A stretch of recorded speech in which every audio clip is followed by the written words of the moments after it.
this country's biggest cities is facing a water crisis of epic proportions. Thousands of people have been left without any water. I want to bring in Hank Winchester, a reporter who has been covering this story from the very beginning from NBC affiliate WDIV there in Detroit, and Maureen Taylor. Maureen Taylor is state chair of the Michigan Welfare Rights Organization. Thank you both for being with me. Hank, let me start with you. Michigan's Department of Human Services has been overwhelmed with complaints about financial assistance in this crisis. How many people are at risk in Detroit's water crisis here, Hank?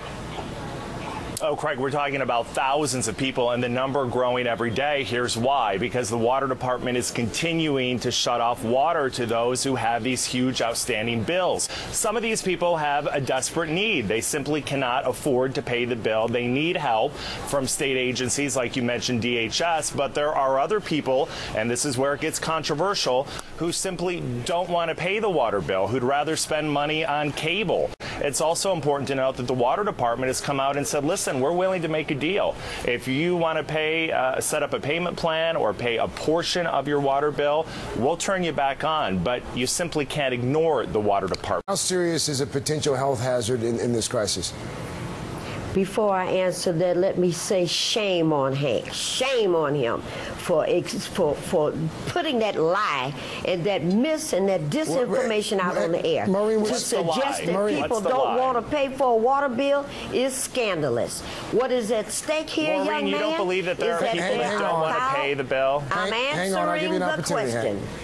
I'm answering the question. Ahead, what Maureen. is at stake here is that there are tens of thousands of low-income families who cannot pay rising water bill costs. The cost of living is going up. The chances of living are going down. And we got these reporters out here like this guy that's just standing on the side of people that have money.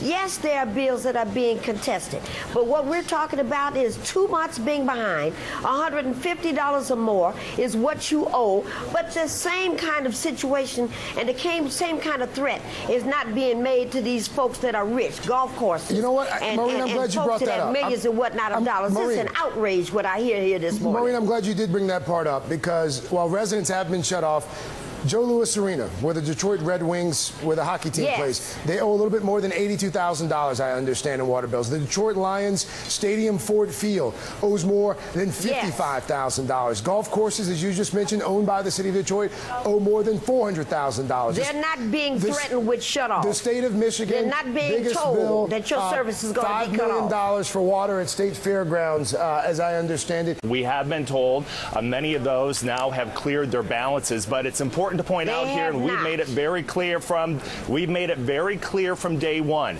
We understand, and of course I understand as a reporter who's worked in this city for 14 years, that we know that there are people that have tough financial situations. Shame on you. And you've talked to these people. People have said to you, you know what, I've got the money, I just don't want to pay for water.